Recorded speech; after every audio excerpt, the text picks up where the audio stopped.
Allez, bonjour à toutes et à tous, très heureux de vous retrouver, bonne année, j'espère que vous avez profité de vos fêtes, de vos familles, etc., tout le bordel, que cette petite pause loin des marchés vous aura fait du bien, et que du coup il est quand même temps d'y revenir, prendre un peu de recul, et comme on le fait chaque année, on va faire un petit peu de forecasting sur les UT vraiment long terme, où est-ce qu'on en est sur les macro-cycles, etc., quels sont les risques auxquels souvent les traders de court terme ne pensent pas, hein, mais qu'il ne faut pas du tout oublier. On est plutôt ici sur de la gestion de portefeuille, du moyen long terme, swing plus, hein, puisque là on va regarder du graphique hebdomadaire, surtout du mensuel. Et comme d'hab, quand on regarde sur ces graphiques, on constate toujours l'état actuel du marché en le contextualisant sur 5 à 6 boîtes de contexte. Donc quand on est sur du mensuel, les boîtes sont annuelles. Donc concrètement, on va regarder ce qui s'est passé les 6 dernières années pour essayer de forecaster, hein, toujours pareil, ce qui se passera. Et on peut aller guère plus loin que 6 boîtes de contexte aussi dans le futur. On ne fait ici que chercher des environnements. Ok, donc juste de dire, on est sur de l'opération statistique, je le rappellerai jamais assez, je ne fais pas de boule de cristal, je me fiche complètement d'essayer de prédire le futur. La seule chose qui m'intéresse ici, c'est juste de dire, j'ai une série de points devant moi. En bon statisticien, j'ai construit un modèle statistique appliqué au marché financier, mais pas que. Et tout simplement, ce système-là, derrière, me définit une probabilité de poursuite ou non de la dynamique de la série de points. Est-ce qu'elle est en range? Est-ce qu'elle est en tendance? Si elle est en tendance, où est-ce qu'elle en est? Est-ce qu'elle atteint plutôt ses objectifs? Ou l'inverse, etc., etc. Si on est en range, comment s'extrapole la dynamique, etc. Et éventuellement, après, on décline de ces dynamiques générales de la série de points des stratégies éventuellement plus court-termistes, flux, volatilité pure ou trading de range dans les ranges, éventuellement. Donc ça, je le répétais juste parce que ça me paraît encore une fois essentiel de le redire, ça me gonfle ces gens qui font du forecast à coup de blabla et qui oublient toujours de passer par des graphiques. Moi, c'est important, je peux blablater aussi, hein, mais par contre, ça démarre toujours d'un graphique. Donc c'est important, on va le refaire. On va le faire sur le S&P 500, histoire, donc toujours pareil, de dire que ça représente un peu plus de 85%, je crois, de la market cap aux États-Unis. Donc c'est quand même assez gros. Les États-Unis, est-ce que ça représente la santé de l'économie mondiale? Clairement non. Et en tout cas, on va dire la dominance mondiale des États-Unis est clairement en chute libre depuis les dernières années. Donc on va le voir et on va essayer de le mettre en perspective. Donc on ne regardera pas que le S&P 500, on regardera le Hang Seng aussi, pour ma part très important et très intéressant dans la compréhension de ce duopole sino-américain, voilà, pour repositionner un peu tout ça. Mais comme d'hab, on ne va pas seulement blablater, on va regarder ces graphiques pour démontrer tout ça. Ok, on regardera bien évidemment la situation macro aux États-Unis, on va prendre une grosse quart d'heure, demi-heure, hein, pour faire un gros dépoussiérage là, des marchés globaux, ou en tout cas on va dire des gros pôles d'influence et les différentes stratégies et choses importantes à mon avis à surveiller sur 2024 quant au risque de stabilité financière aux États-Unis, particulièrement, puisque donc je sais que tout le monde pense que c'est la Chine qui va s'en manger, mais on va le montrer, c'est probablement pas là que l'intérêt spéculatif se positionne. Pour l'instant, en tout cas que les risques se positionnent, c'est bien aux États-Unis que 2024-2025 vont tous sauf être faciles, sans parler de tous les aspects qui n'ont rien à voir avec les trades, etc., mais juste les élections américaines et le changement profond que ça pourrait avoir en fonction du candidat qu'on aura et ce que ça pourra donner comme impact sur les prix par rapport au contexte possible qu'on va définir ici. Bon allez, donc on commence par le S&P 500 en mensuel, ok, donc ici boîte de contexte annuelle, donc on regarde 6 ans et on forecast à peu près 6 ans de probabilité. Pourquoi? Bah, toujours pareil, je vous le dis, il y a un gros consensus global pour des raisons assez difficiles à expliquer, comme quoi quand même 2030-32, il y a un gros machin avec un gros point d'interrogation, de grosse fin de cycle, où ici quelque chose d'assez atypique est prévu, puisque c'est à peu près la fin des macro-cycles sur beaucoup de choses et beaucoup de stratégies macro, même ayant des biais divergents et convergents, on tend tous à aller vers ce truc-là. En fait, tout le monde s'accorde à dire qu'il y a un gros truc qui va se produire en 2030. Donc c'est assez intéressant puisque, comme je vous dis, on est dans cet horizon des 6 ans en soi. Donc on se rapproche ici de la zone où le passé commencerait à nous donner des premières bribes d'informations quant à la nature possible de ce truc qui pourrait se passer aux alentours de 2030-2033. On n'y est pas encore, comme je vous dis, c'est 6 boîtes, donc en soi c'est plutôt entre 2025 et 2027 que la nature d'un événement possible, ou comme je vous dis, beaucoup de stratégies normalement ayant des axes et des diversités, tendent à converger vers cette même zone de time frame. Donc attention encore une fois, si beaucoup de gens ayant des avis différents arrivent à se mettre d'accord pour dire « bordel, 2030, il y a un gros truc qui devrait se passer », c'est que peut-être que c'est pas totalement débile. En tout cas, c'est toujours mieux d'avoir une diversité des sources sur cet élément convergent. Ok, donc si on fait ça, donc je vous dis, ce qui m'intéresse ici, c'est plus de dire, est-ce qu'on peut déjà trouver des éléments de réponse statistiques qui permettraient de répondre à cette grande question? On va le voir, la réponse c'est peut-être, mais ça reste quand même très très indécis, et c'est surtout en 2024 qu'on devrait avoir ces informations. Ok, donc démarrons comme d'hab, avant de faire le futur, on lit toujours notre marché de gauche à droite, pardon, de droite à gauche, et on regarde les 6 dernières boîtes de contexte. Donc si on se place sur le S&P, c'est ça qu'on regarde, 5 à 6 dernières boîtes, et concrètement ici, la seule chose qu'on constate, je vous ai retiré tout le superflu, d'accord, vous voyez même pas les prix, vous voyez juste la dynamique de prix, donc clairement creux, sommet, ascendant, on n'a que des signaux résistants, bien le signe d'une tendance haussière évidemment, aucun repli qui parvient à chercher les zones acheteuses, d'accord, on ne vient pas chercher les contextes acheteurs, ni même dans le repli point bas octobre 2022, et le point auquel on est actuellement, c'est une clôture à l'intérieur des contextes résistants, dans une zone qui est similaire au sommet connu en janvier 2022. Janvier 2022 avait bien été détecté par l'algorithme avec des signaux. Clairement, ici, à ce moment-là, ce n'était pas le moment de se chauffer. Donc, première des choses, probabilité d'un double top, c'est toujours existant. Il faut savoir que les doubles tops, clairement, ça arrive dans les marchés financiers, mais c'est impossible à trader. Donc, première des choses, c'est impossible de démarrer l'année en mode « Ah, ça va baisser ». Ça peut, c'est ne pas dire ça ne peut pas le faire, c'est juste on ne peut pas exploiter, stratégiquement parlant, les doubles tops. Au pire, on les subit. Donc, on va tout de suite écarter cette possibilité, on va dire dans un double top, double bottom. C'est possible, concrètement, mais on va se dire, de base, on est sur une zone où il n'y a pas d'intérêt spéculatif. Comme on le voit, il n'y a pas de price OK, il n'y a rien du tout. La seule chose qu'on a ici, c'est plutôt des targets de break. Donc si je récolte tout ce que j'ai en termes d'information de gestion du risque, clairement la moyenne est ascendante, elle est en dessous des contextes qui sont ascendants. Ces contextes sont plus ou moins joints. On voit que la distance entre la boîte et la boîte, enfin la nouvelle boîte là, qui s'est créée, que vous voyez à peine, qui se construit, on va dire, entre 5003, 4 et une bas de boîte vers 4009, 150, voilà, et une zone support entre 3007 et on va dire 3005, ok. Donc, premier truc, on va dire, probabilité certes non nulle, mais pour ma part non exploitable en termes de gestion du risque. On démarre l'année sur le plus haut, double top, et dans ce cas-là, on pourrait se replier jusqu'à la fameuse zone d'achat, là où se situe l'ancien bottom. Concrètement, on revient voir les bottoms d'octobre 2022. C'est possible, plausible, mais dans tous les cas, aucune stratégie spéculative ne pourra l'exploiter. C'est-à-dire, si ce repli venait à se produire, vous allez le subir, mais c'est impossible de vendre un double top. Donc concrètement, aujourd'hui, on n'a rien. On a au contraire des signaux qui disent on tente d'accélérer à travers ce support, à travers cette ancienne résistance. Peut-être que ça bloquera sur le double top, mais on ne pourra pas, en tout cas, nous, en profiter. Dans ce cas-là, l'objectif, c'est de savoir est-ce qu'on va se retourner à l'intérieur du contexte. Moi, je pense qu'on ira. Donc, objectif minimum, je dirais 4950 pour la projection du S&P 500. Objectif maximum, tenir des clôtures au-dessus de 5350 serait pour moi un objectif de vente. Ici, se trouvant sur la target, c'est dire concrètement, moi, à 5003, 5004, je me mets en opposition au mouvement acheteur, évidemment en fonction de la nature des différents signaux. Momentum aujourd'hui actuellement à 55, et attention, on pourra le noter, c'est la première fois qu'on a laissé suffisamment de place aux vendeurs. D'accord ? Ils sont très proches ici de la zone finale de concrétisation d'un cycle vendeur. Donc pour ma part, c'est hyper important à noter.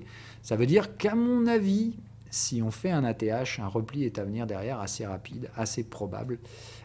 Et dans ce cas-là, on serait peut-être dans la préparation d'un environnement qui serait celui d'un pullback. C'est-à-dire, il va falloir clôturer, lutter de contexte, sous les 50% de contexte, etc. Donc, pas mal de choses m'invitent à penser pour dire, attention, l'année 2024 ne sera peut-être pas si bullish que ça. Je ne la vois pas bearish non plus dans le sens où il n'y a pas de gestion du risque pour être vendeur. Ce n'est pas juste avec une target de break qu'on va se positionner short. Normalement, encore une fois, dans une tendance haussière, on vient chercher les zones résistantes. Donc je pense qu'une poursuite haussière est plus que probable en début d'année, ou en tout cas en cours d'année. Mais entre 2024 et 2025, puisque ça n'a pas nature à être nécessairement dans l'immédiat, je pense que la fin de ce cycle vendeur montre qu'enfin, depuis le temps, on a retrouvé une forme d'équilibre. Il y a des acheteurs, il y a des vendeurs, mais depuis 2008-2009, point bas de la dernière crise financière, concrètement, on n'avait eu que des achats. C'est-à-dire, tout simplement, ici, toute personne qui a un biais vendeur se fait arracher la gueule continuellement. Ce qu'on peut voir, c'est que d'ailleurs, cette tendance était caractérisée par des très faibles niveaux de volatilité en 2015-2017. Et puis derrière, on voit clairement que la tendance devient relativement excessive sur les dernières années, traduite par ces extrapolations de contexte. Bon, comme on l'avait dit ici, l'explication est relativement facile. C'est tout simplement, on a détruit le dénominateur. C'est-à-dire que si je remets le S&P 500 et que je le divise maintenant par le money supply, d'accord, ici, on voit très bien qu'il y a quelque chose qui, change totalement la nature de notre marché. C'est-à-dire ici, vous voyez bien qu'on n'est pas dans un marché complètement excessif, destruction, etc., tutti quanti. Je vous remets les prix quand même ici pour l'importance. C'est juste de dire, encore une fois, en niveau relatif, d'accord, on est certes très élevé, on est sur des niveaux donc supérieurs à ce qu'on a connu en 2008, largement inférieurs à ce qu'on a pu connaître pendant la bulle des dot-com. Donc juste de dire, remis à échelle relative, on est donc cher, d'accord. Nous sommes clairement dans des zones, par exemple, similaires au niveau de valorisation dans les années 60, mais on voit que l'historique a réussi à aller au-dessus de ça.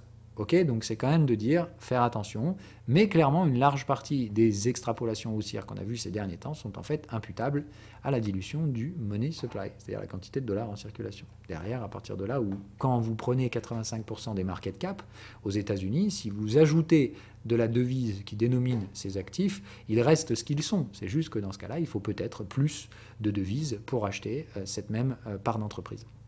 Donc, encore une fois, attention ici, toujours creux, sommet ascendant, mais on arrive sur des niveaux de valorisation, d'accord, qui, relatifs au niveau historique, est clairement de dire, attention, pour aller plus loin, la seule précédent historique que nous ayons, après on n'a pas non plus d'historique jusqu'à 1929, etc., mais clairement, voilà, on a uniquement des situations historiques de bulles dans lesquelles on a pu obtenir des niveaux de valorisation supérieurs.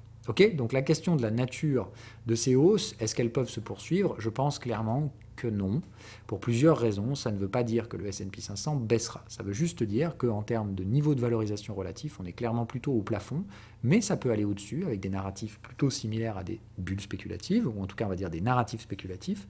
Tout comme encore une fois la bulle des dot-com, c'était une bulle en 2000, mais c'est aujourd'hui la réalité dans laquelle on vit. Concrètement, on ne peut plus se passer d'Internet, etc. Donc attention, encore une fois, toujours pareil, les bulles, c'est juste, on anticipe le futur, probablement un peu trop vite.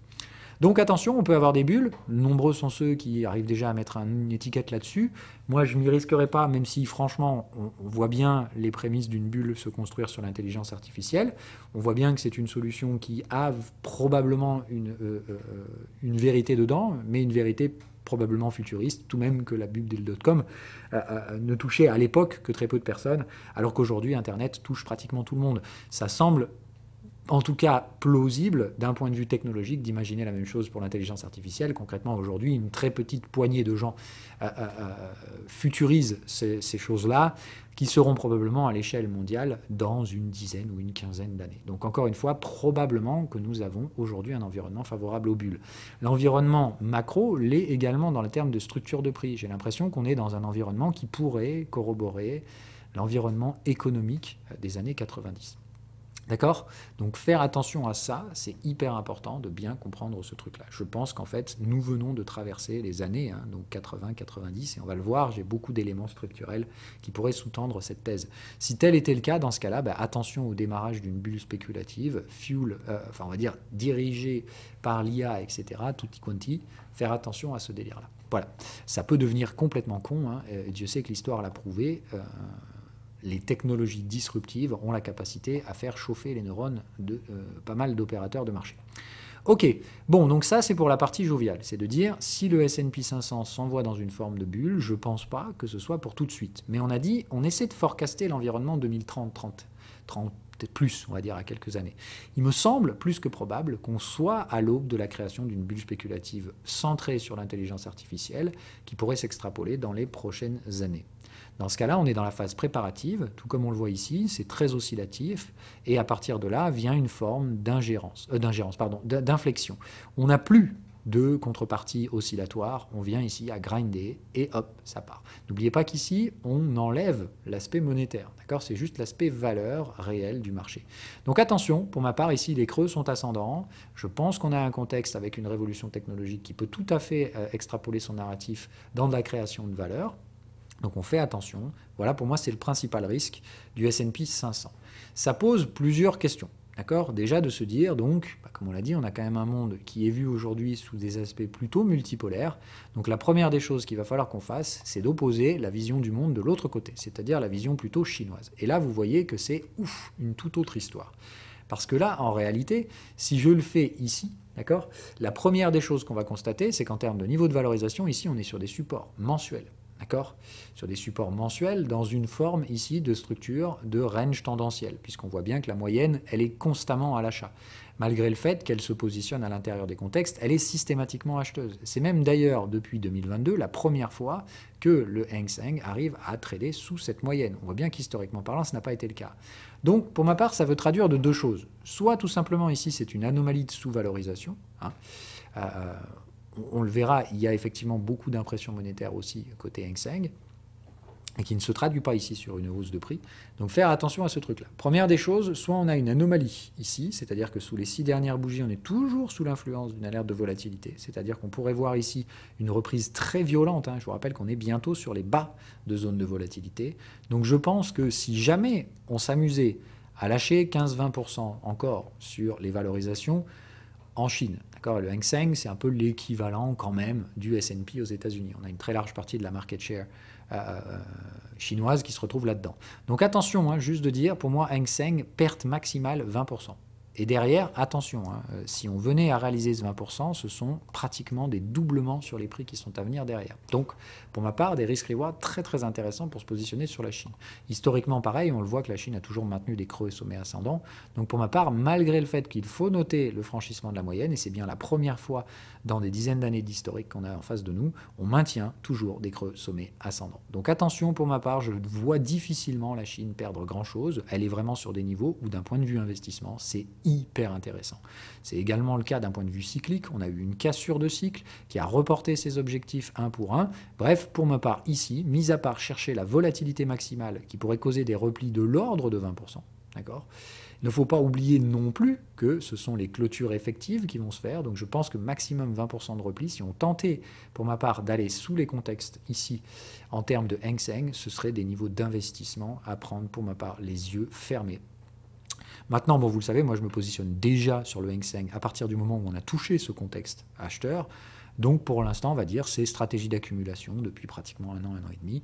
Donc attention, on voit bien, côté S&P 500 en soi, pour moi, la seule chose qui pourrait permettre une progression encore des niveaux relatifs de market cap hors dilution monétaire, d'accord, j'entends bien, c'est-à-dire que le S&P peut continuer de monter à condition de continuer d'imprimer des dollars, mais si on veut vraiment apporter de la vraie valeur aux États-Unis, je pense que ça ne peut se faire que sur un narratif de bulle spéculative sur l'IA, qui commencerait dans ce cas-là à se former une forme d'inflexion vendeuse, d'inflexion acheteuse, c'est-à-dire on n'arrive pas à voir les fameux cycles correctifs du fameux crash que les gens nous vendent depuis 10 ans. Donc attention, toujours pareil, les niveaux de valorisation sont élevés, clairement le risque de crash est là et on va voir comment le mesurer derrière, mais attention à ces narratifs. L'histoire tente à prouver qu'ici on est dans des environnements non seulement favorables et qu'on a déjà les prémices d'une technologie fortement disruptive qui pourrait sans problème catalyser une magnifique bulle spéculative.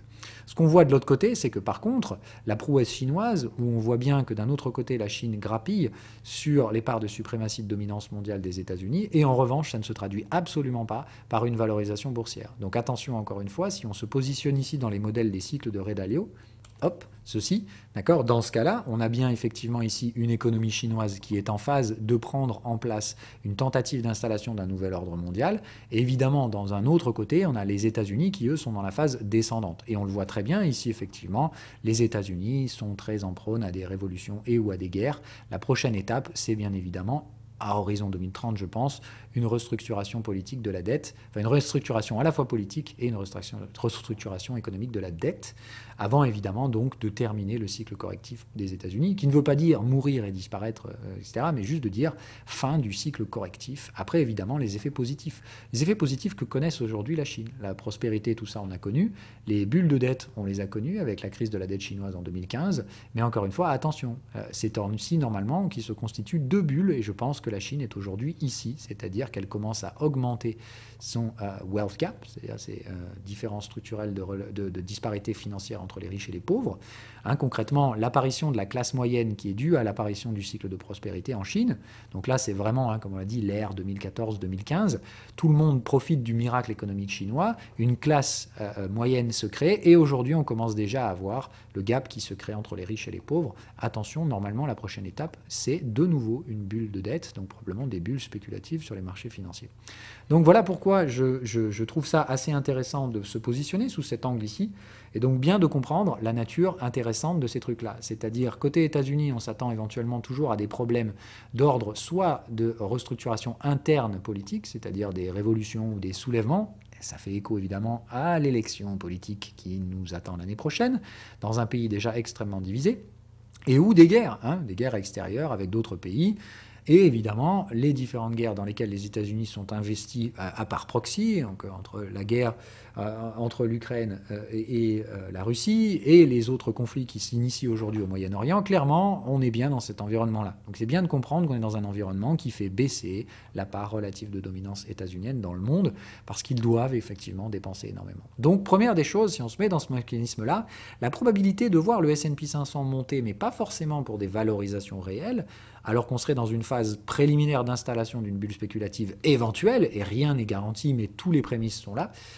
Dans ce cas-là, attention, c'est simplement la dilution monétaire qui fera augmenter les niveaux de valorisation aux États-Unis. C'est-à-dire, si vous êtes un investisseur européen qui va s'investir aux États-Unis, en soi, vous n'avez pas forcément gagné grand-chose. Il s'agit donc juste de comprendre que dans ce cas-là, c'est stocker du capital, mais attention aux effets de change. Donc ça, très très important, on fera un point sur le change cette année, en début d'année. Même si 2023, je vous avais dit que le change serait très inintéressant, et il l'a bien été, en 2024 et 2025, il va falloir le surveiller.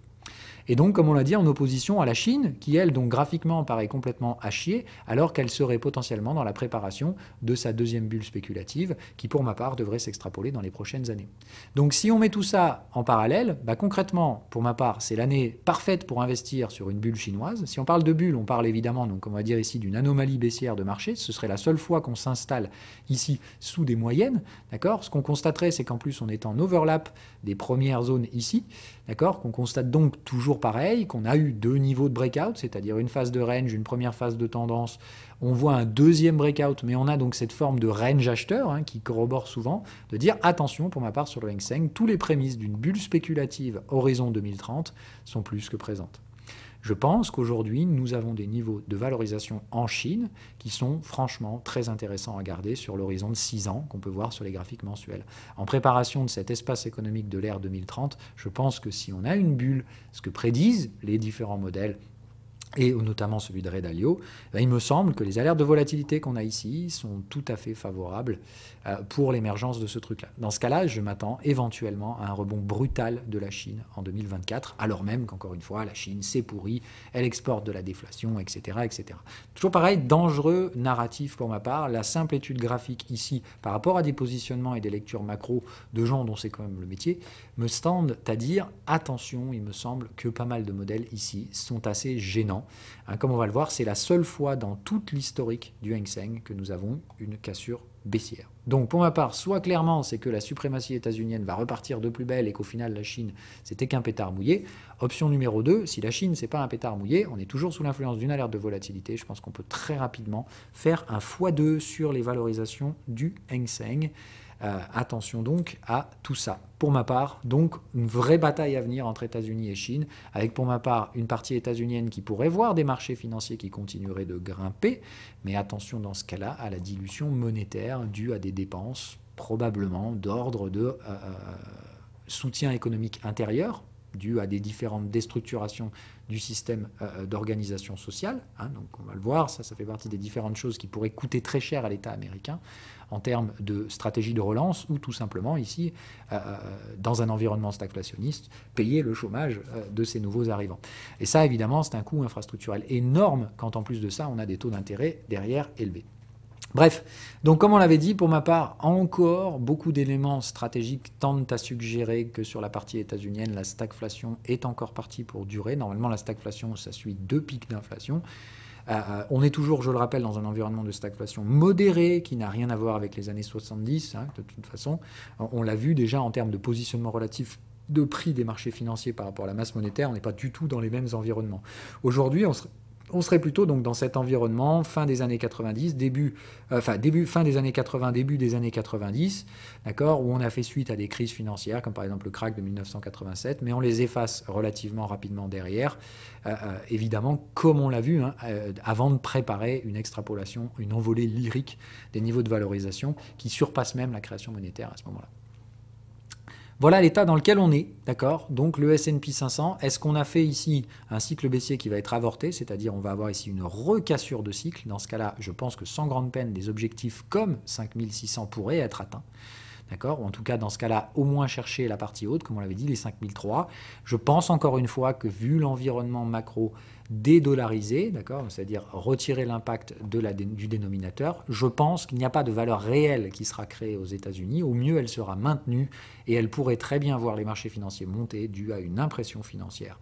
Donc, on passe tout de suite sur la partie taux de change, c'est-à-dire que si vous investissez aux États-Unis, d'accord, mais qu'au final, vous dépensez des euros pour acheter des valorisations en dollars, que vous arrivez à récupérer 15-20% à l'année, mais qu'au final, vous perdez 18% sur le taux de change, concrètement, vous gagnez pas grand-chose. Donc attention pour ma part, encore une fois, aux portefeuilles qui sont extrêmement fortement expliqués sur des espaces états-uniens. Une couverture sur l'échange sera absolument nécessaire. L'éternel problème, c'est qu'ici, malgré le fait qu'on ait touché des bornes de volatilité, où je vous rappelle ici tout le monde était bearish sur l'euro-dollar, alors que moi je vous ai dit qu'on repasserait probablement par un 30 d'abord, je maintiens toujours ce truc-là, mais dans les années précédentes, je vous ai aussi dit, je pense qu'il va y avoir, dû au contexte hebdomadaire, très très emmerdant, hein, de cette zone, on va dire, mensuelle qui est très complexe à naviguer, des cassures de ces supports horizontales, laisse à penser qu'il va y avoir une grosse zone de travail sur la zone des indices. Bon, ben, je ne me suis pas du tout planté, c'est bien, toute l'année, on vient d'y passer au-dessus. Maintenant, comme je vous l'ai dit, si on revient dans un environnement politique instable, donc comme on l'a vu, révolution, guerre, donc fortes dépenses budgétaires qui ne vont pas vers des environnements productifs, hein, mais tout simplement, on va dire ici, des environnements soit de calme social ou de retour au calme social, ou de subvention pour obtenir une forme de calme social, on n'est pas ici donc des environnements productivistes. Donc faire attention, pour ma part, à la dépense financière aux États-Unis, surtout la dépense politique. Pour ça, c'est très difficile, ça dépendra évidemment du président qu'on aura. Mais tout le monde tente à s'attendre que de toute façon, que ce soit côté républicain ou démocrate, la dépense budgétaire sera clairement à l'œuvre. Soit pour des velléités guerrières, soit d'un autre côté pour des velléités de soutien et, comme on l'a dit, de plus, on va dire, de calme social pour apaiser, on va dire, les tensions sociales à l'intérieur du pays.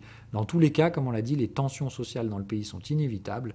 Et après, soit comme d'hab, on va aller faire la guerre ailleurs, mais ça coûte très cher, soit on va évidemment essayer de soutenir certaines couches de la population à l'intérieur. Donc plutôt le côté, on va dire, démocrate, hein, on va dire soutien aux disparités introduites par les gaps, le wealth gap aux États-Unis, hein, qui est clairement un fossé là-bas, tellement une large partie de l'argent est détenue par très peu de mains. Donc attention, hein, soit on va avoir effectivement un soutien à la classe populaire aux États-Unis, une élection plutôt démocrate, mais ce sera des dépenses budgétaires en hausse et donc de la création monétaire, ou en tout cas de la subvention monétaire sous une forme ou sous une autre. De l'autre côté, c'est plutôt potentiellement le parti plutôt républicaine, potentiellement lead par Donald Trump. C'est pas encore gagné, mais ça semblerait être le cas. Si tel est le participant et qu'il venait à gagner, il est fort à penser que Trump ira dans le schéma plutôt velléité guerrière, c'est-à-dire dépenses militaires. Mais là encore, c'est des dollars à créer, de la dette à subventionner, avec des acheteurs qui n'en veulent plus. Donc dans les deux cas, je pense que la création monétaire aux États-Unis est inévitable en 2024, que ce soit le démocrate ou le républicain qui l'emporte. Dans ce cas-là, la question qu'il faut se poser, c'est que viendra-t-il de l'euro? Est-ce qu'on va avoir en Europe un durcissement de la crise avec les tensions entre l'Ukraine et la Russie? Et dans ce cas-là, on va dire là aussi une escalade guerrière européenne qui irait vers des dépenses budgétaires, là encore, communes au sein de l'Europe, qui dévaluerait l'euro. Et dans ce cas-là, encore une fois, pour ma part, l'euro-dollar 2024, je dirais que c'est très compliqué. Ça dépend surtout de la nature du dollar, dont je suis pratiquement sûr qu'il ira effectivement vers de l'impression monétaire. La question, c'est est-ce que l'Europe suivra? Et ça, je n'en suis absolument pas sûr. Donc attention, encore une fois, tout vient pour ma part de la lecture de l'euro et je pense que 2024 ne sera pas si facile à naviguer. Ça dépendra surtout du candidat américain et de la réponse économique qui sera faite par la zone européenne face au choix de ce candidat. Je parle surtout ici du cas éventuel d'un choix d'un Donald Trump qui avait montré énormément de velléité à l'international face à la Chine.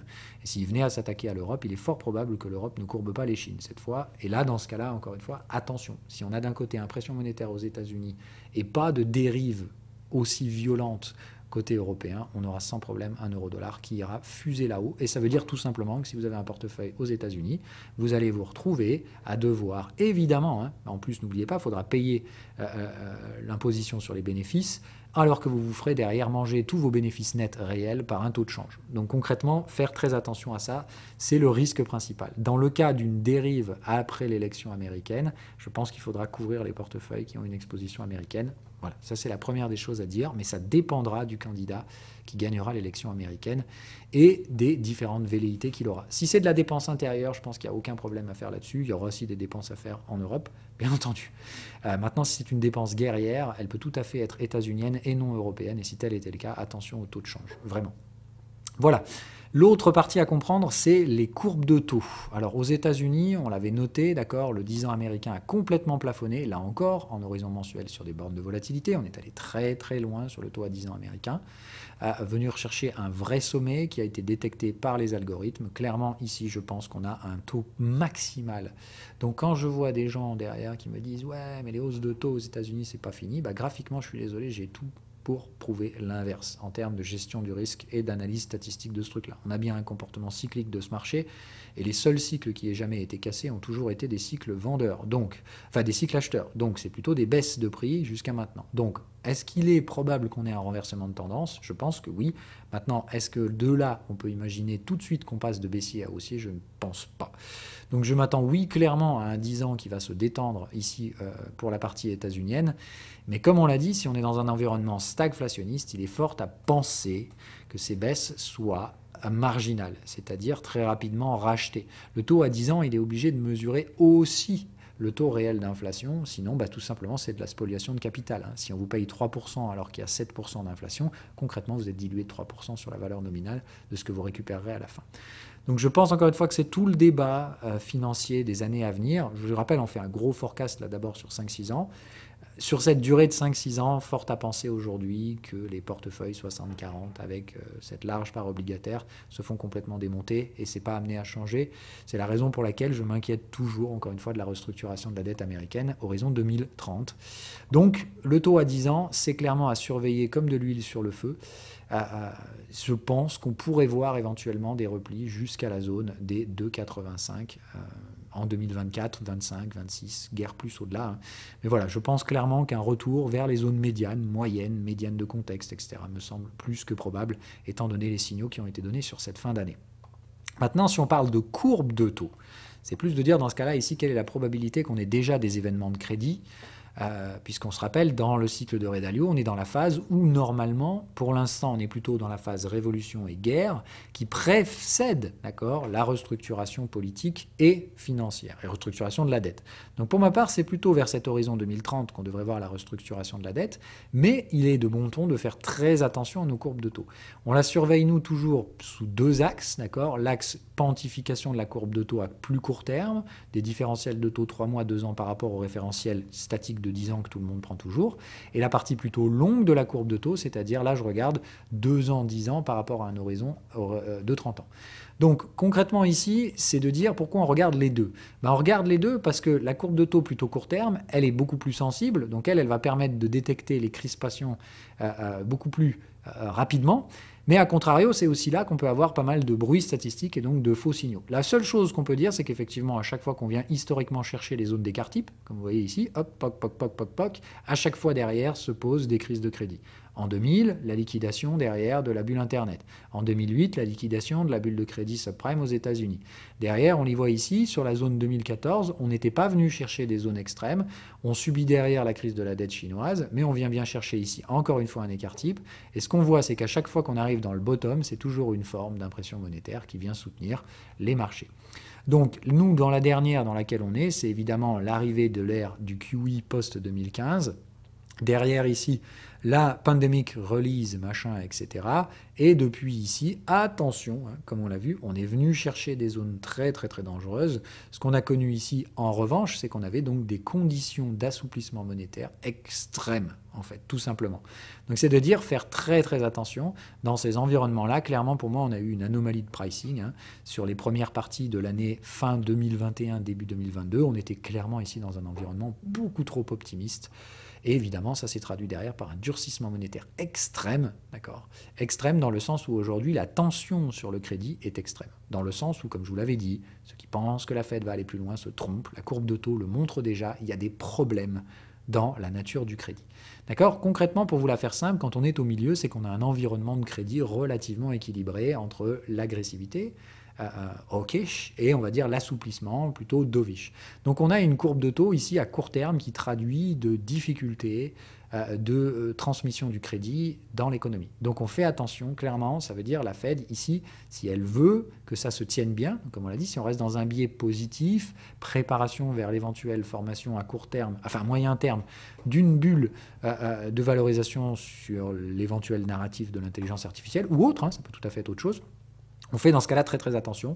Ça devrait normalement nous faire retendre cette courbe de taux ici vers des niveaux un petit peu plus soutenables. Si on se maintient ici, il y a un moment où ça risque de casser. Et comme on le voit, si on se détend, ça va. Si on casse et qu'on passe brutalement de l'autre côté, ça va chier. Donc, je serais plutôt ici pour une lente détente. Ce serait plutôt bon signe, revenir ici vers une forme de neutralité. Évidemment, s'empêcher de le faire de façon brutale, ce qui causerait un passage derrière de l'autre côté, c'est-à-dire la nécessité d'avoir un assouplissement monétaire pour pouvoir favoriser l'accès au crédit. Dans la partie long terme, ici, on a la même chose, mais sur des cycles beaucoup plus longs. Donc la première des choses, c'est de comprendre qu'on est dans un environnement de crédit complexe, parce que la longue courbe de taux, ici, montre déjà dans des anticipations problématiques sur la transmission du crédit dans l'économie. Donc faire attention toujours à ce système-là. D'accord ? Ici, on regarde les bons du Trésor américain, donc c'est toujours la référence de ce qu'on appelle le taux sans risque. Donc faire attention, ce qu'on nous dit ici, c'est qu'il y a des mesures de risque, clairement, qui ne sont pas prises en compte, et donc il faut faire très attention à ces niveaux relatifs de taux. Autrement dit, l'économie prend des risques. Donc on fait attention, on est dans une zone où concrètement on peut avoir des sommets de marché, c'est ce qu'on voit. Maintenant, la structure, clairement, on manque de volatilité ici, me fait penser doucement à l'environnement, comme on l'avait dit, des années 90, c'est-à-dire la préformation de la bulle des dot-com. Et comme vous pouvez le voir, à l'époque, ça a duré très très longtemps avant d'avoir le fameux moment où, derrière, après l'agressivité, c'est-à-dire la nécessité de freiner l'accès au crédit pour éviter les bulles spéculatives, intervient la nécessité d'un assouplissement monétaire. Je vous rappelle ici, on vient donc dans la partie où l'accès au crédit est restreint et freiné, c'est-à-dire qu'il y a des interventions financières pour freiner l'accès au crédit. A contrario, quand on est ici, c'est l'inverse, c'est-à-dire qu'on met en place des soutiens monétaires. C'est là que vous voyez effectivement toute l'ère QE. Le QE a maintenu des conditions de financement très favorables pendant de très nombreuses années. Le relâchement ici du stimulus package, c'est pareil, ce sont les zones où interviennent les soutiens monétaires. Donc première des choses, est-ce qu'on va avoir une Fed accommodante, retour des QE, etc., tutti quanti? Clairement, c'est très peu probable, il faudrait se retrouver ici.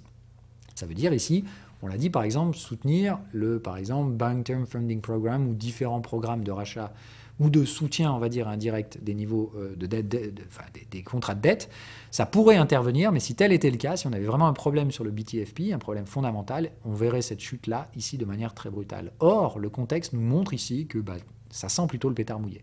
Même si c'est pour ma part pas non plus un problème à jeter par la fenêtre comme s'il n'existait pas, je ne pense pas que ce soit un problème fondamentalement dangereux. Il faudra surveiller ça dans les prochaines années, mais à moins de venir chercher des niveaux de l'ordre de 0,86, enfin 0,086 sur cette courbe, c'est-à-dire de tendre vers des niveaux historiquement plus médians avec le risque évidemment de basculer dans la nécessité d'une accommodation. Donc là, clairement, problème systémique de l'ordre de la dette ou de la transmission de cette dette.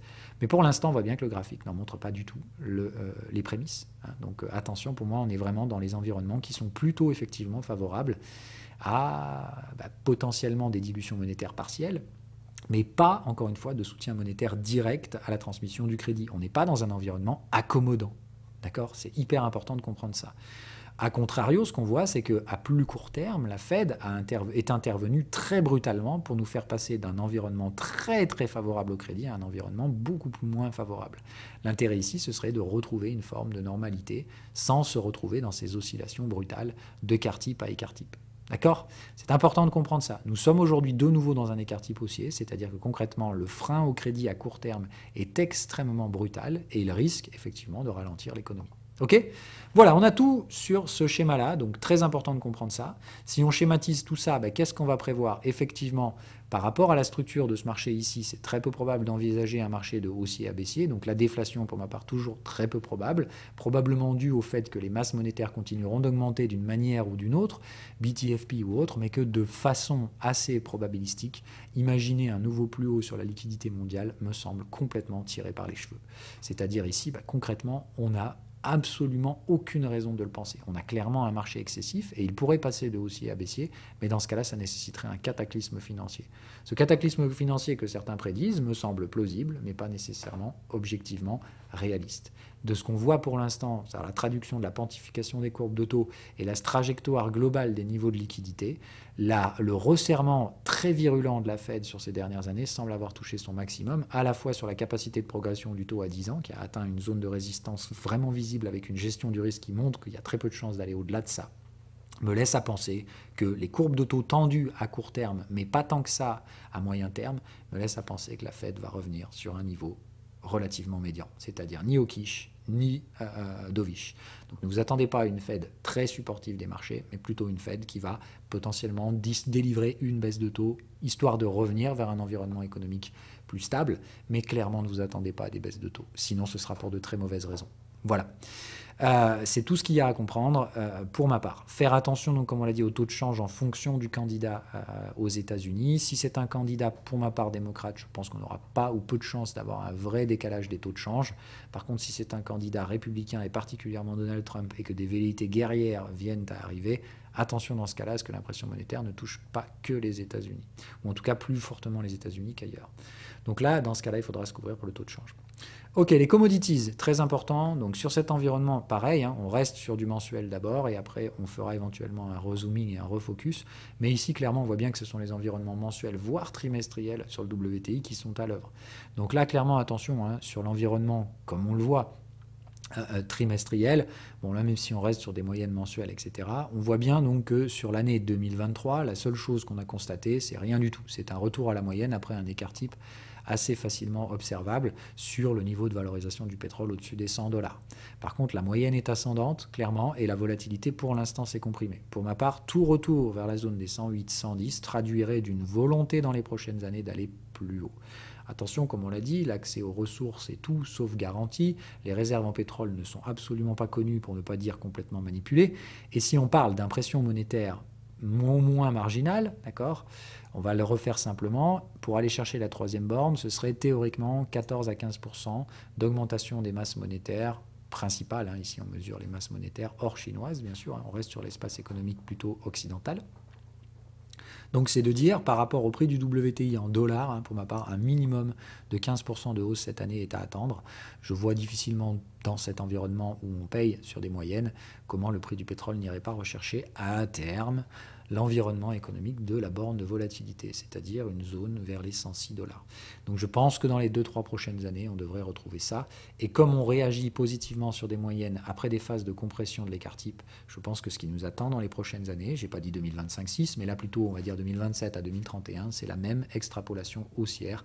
Si on a constitution d'une bulle spéculative, je pense qu'elle se traduira par une très forte demande énergétique. Et le prix du baril, pour ma part, n'y échappera pas. Donc, je pense qu'une bulle spéculative se prépare, très sincèrement. Je pense qu'elle se traduira par une explosion du prix des matières premières. Et si tel devait être le cas, ça traduira d'une volonté de déborder les écarts types à 110 $. Maintenant, pour ma part, clairement, l'environnement actuel, c'est un pétrole cette année à 105 $. Pour moi, c'est un take profit obligatoire sur les stratégies spéculatives. Ok, on est clairement aujourd'hui dans un environnement d'achat, d'accord. Donc il ne faut pas se positionner vendeur des matières premières, surtout sur des moyennes ascendantes, dans des fins de cycle, avec des bottoms qui ont déjà délivré des signaux techniques. Donc pour ma part, vraiment faire attention. C'est possible d'imaginer un pétrole, mais à vers 56 $, encore une fois, c'est vraiment énorme. J'aimerais juste vous faire prendre la mesure. Ça veut dire que vous avez 15% d'augmentation de la masse monétaire prévue par rapport au prix actuel, et vous envisageriez une baisse de 30% du prix du baril. Ça me paraît très très compliqué. Hein, voilà, donc faire très très attention. Surtout, n'oubliez pas, si on va dans un environnement guerrier, le minimum, c'est tout de suite 100 $. Le pétrole montera immédiatement à 100 $ si Donald Trump est élu et qu'il propose des velléités guerrières assez rapidement en début de mandat. Donc faire très très attention, pour moi, le principal catalyseur du WTI, c'est en cas d'agression guerrière, immédiatement on va à 108. Voilà. Et on verra derrière si ça dégénère ou non. S'il n'y a pas de velléité guerrière, qu'on reste au contraire sur du soutien à l'économie et aux personnes les plus faibles, plutôt on va dire un programme démocrate, dans ce cas-là, effectivement, dépenses budgétaires avec de probables stratégies de soutien à l'accès aux énergies. Et dans ce cas-là, je pense qu'un pétrole à 100 $ cette année, ce sera un take profit dans cet environnement-là, pour ma part, et même pour l'année 2025.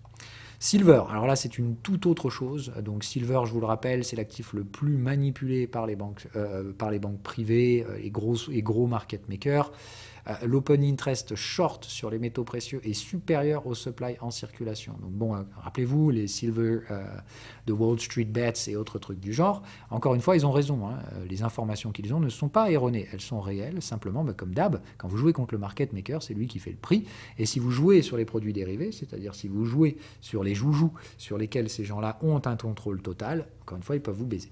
Mais là, pour ma part, faire très très attention. Pareil, là on parle de réactions qui se sont déjà produites dans notre environnement des 6 bougies, en réaction positive avec des contextes faiblement volatiles desquels ont émergé une très forte volatilité. Une chose que pour ma part, je peux affirmer avec beaucoup de certitude, avec beaucoup de confiance, pardon. Certitude est un mot qu'il faut éviter de sortir dans les marchés, mais on va dire avec une grande confiance probabiliste, je doute qu'on revienne tester ces niveaux de prix. Tout simplement, ici, on est venu épuiser totalement le niveau de prix le plus bas possible, extinction de la volatilité, signaux techniques de réaction haussière sur des moyennes ascendantes.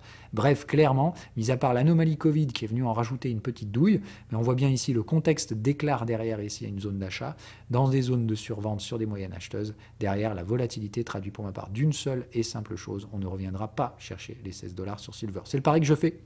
Si je me trompe clairement, c'est possible, hein, comme toujours, je n'ai pas la science infuse, mais je pense tout simplement que c'est ici que se placent les gestions du risque sur le silver, c'est-à-dire si on ne va pas à 15 et que normalement donc on déborde les contextes vendeurs, hein, en toute logique, je pense que les écarts types sont avisés. Comme vous pouvez le voir, avec une moyenne ascendante, l'écart type étant actuellement fermé, il s'ouvrira, hein, évidemment. Je pense que cette année, on n'aura aucun mal à visiter la zone des 33 $ sur le silver cette année, voire même au pire l'année prochaine. Mais ça reste toujours mon forecast.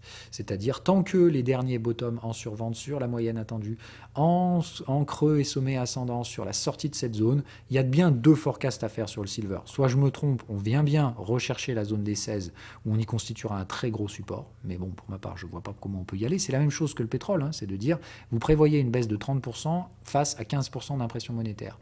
Certaines personnes font ce pari, aujourd'hui, je trouve ça très dangereux. Moi, je pense clairement qu'ici, on va finir par passer, et que quand on va passer, c'est pareil, c'est minimum 15% dû à la dilution monétaire en dollars, et derrière, encore une fois, des franchissements de résistance, des écarts types, et c'est ici que se produira la phase psychologique. C'est-à-dire, si ici, il n'y a pas de résistance et qu'on commence à écarter violemment les écarts types, attention encore une fois, dans ces environnements-là. Je pense que c'est assez peu probable, raison pour laquelle, pour ma part, hein, une large partie des take profits sur Silver sera réalisée dans la zone des 34 $, qui est mon objectif sur cette année, et ou 2026 si ça venait à traîner, 2025 pardon, si ça venait à traîner un peu plus.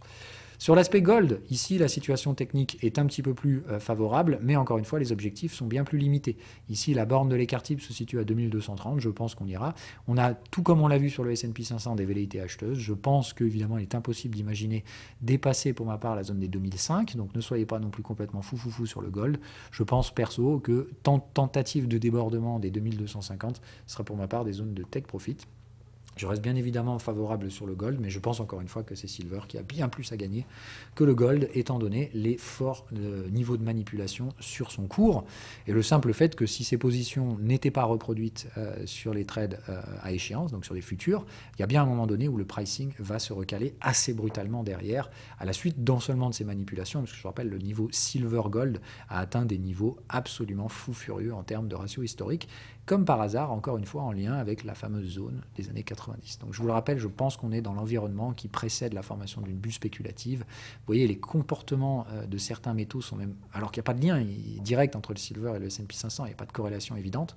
Donc là, très important de voir que sans corrélation, on a des comportements qui montrent encore la similitude des environnements macro avec les années 90, on va dire le late 80, early 90. Je pense clairement on est dans ces environnements-là. On a déjà les fameux creux et sommets ascendants du silver. Je pense que ce qui nous attend, c'est un truc comme ça dans les prochaines années, c'est-à-dire une explosion des prix du silver par rapport au gold. Donc comme je vous l'ai dit, je pense que ça se fera avec un silver et un gold acheteur, mais tout simplement une explosion des positionnements vendeurs de ceux qui s'opposeront à la surperformance du silver face au gold. Voilà. Pour les matières premières, on en a fini. Je ne vais pas sur les autres matières premières parce que tout simplement, la lecture ici peut en être très rapidement dérivée. Ici, dans des contextes où les moyennes sont ascendantes, tout simplement pour ma part, ne pas trader au-dessus des contextes me semble assez folklorique. Je pense qu'on peut viser 1004 sans aucun problème sur le platinum. Là encore, 15% de dilution monétaire, plus évidemment un probable repricing derrière, sous fond de schéma de range haussier, puisqu'on voit bien ici, il n'y a pas vraiment d'installation de tendance. On a eu une forme de tendance, puis une neutralisation. Donc je pense que dans cet environnement-là, on peut sans problème envisager au moins de trader au-dessus des contextes, voire l'écart type. Si je venais avoir un platinum qui serait au-dessus de 1600$, clairement ce sera des take profit. Pour ma part, on voit bien tous les signaux qui nécessitent ici, qui parlent d'un environnement de range. Donc je pense très très sincèrement que sans se prendre trop la tête, voilà comment il faut extrapoler ce marché. Donc je vois bien clairement pour ma part maximum la zone des 1008 qui est la borne vendeuse et pour ma part des gestions du risque à faire au-dessus des contextes à proximité des bornes de volatilité. Voilà.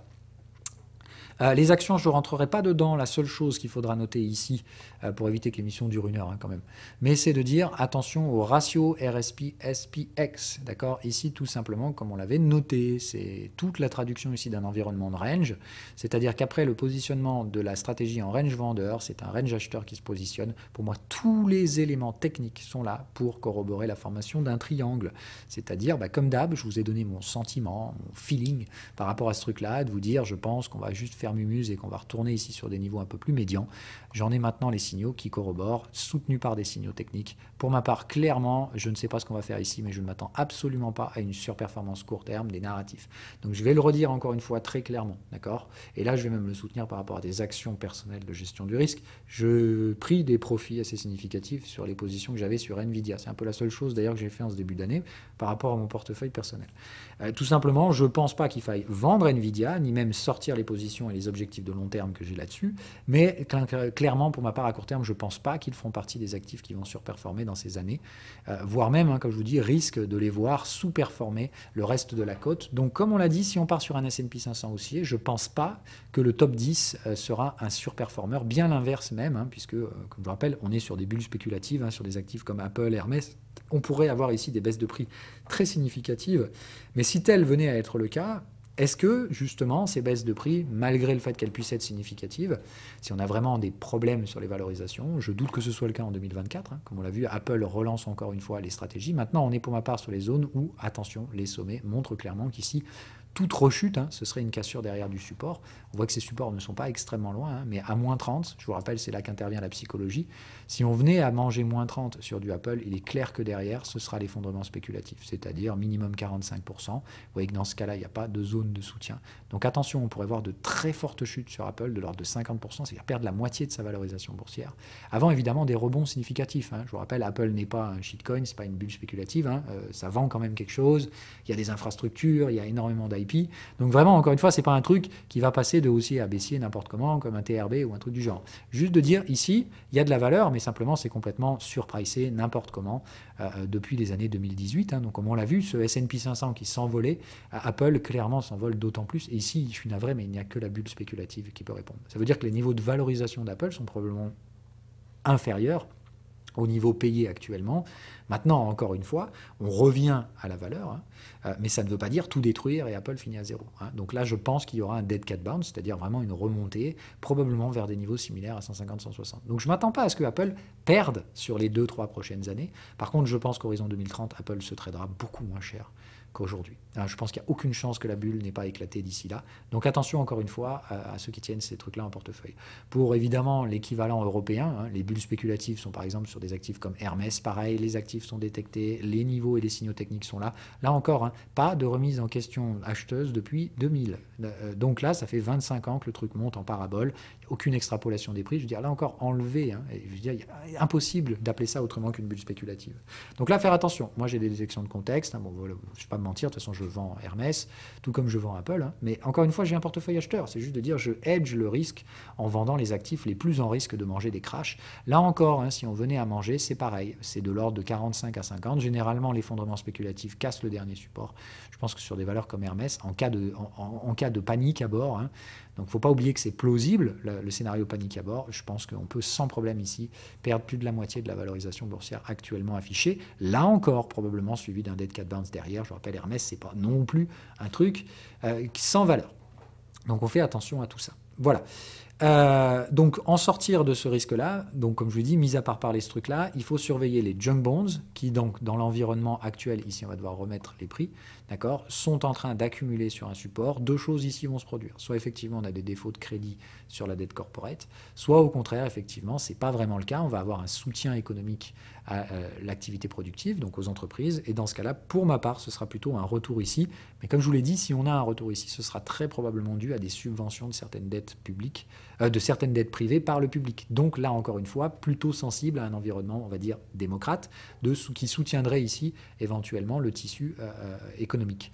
Donc attention à ces trucs-là. Dans ce cas-là, évidemment, ce genre de trucs-là. Dans un environnement plus agressif, avec un soutien militaire, donc plutôt, on va dire ici, de l'élection républicaine et on commence à sortir les armes, je pense que là, malheureusement, évidemment, on verra certaines pans de l'économie clairement partir en faillite. Donc là, attention, hein, et là, évidemment, ça veut dire si vous êtes sur des actifs, sur des actions très endettées, etc., et que vous faites partie de secteurs non productifs à ce moment-là de l'activité économique, clairement, vous allez vous faire liquider. Hein. C'est-à-dire là, derrière, c'est dépôt de bilan, et puis les actionnaires sont probablement généralement pas payés dans ces environnements-là, étant les derniers en lice.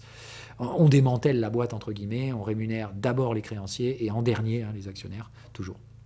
Donc attention ici clairement le risque à l'actionnariat fortement endetté aux États-Unis dans le cadre éventuel d'une élection américaine d'un Donald Trump qui partirait en guerre serait très déficitaire je pense pour le tissu économique, hein, donc concrètement ici des faillites en cascade alors que la dépense budgétaire irait dans ce cas-là plutôt côté armement.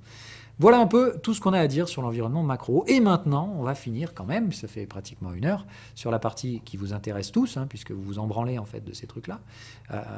Mais donc je résume, monde multipolaire avec des positionnements boursiers extrêmement en opposition de ces asymétries, c'est-à-dire on a une Chine qui est pourtant en cycle haussier et qui se fait littéralement démonter face à des États-Unis qui semblent indisruptibles. Mais comme on l'a dit, attention, je pense que toute hausse poursuite des prix serait probablement due à des dilutions monétaires, donc attention au taux de change.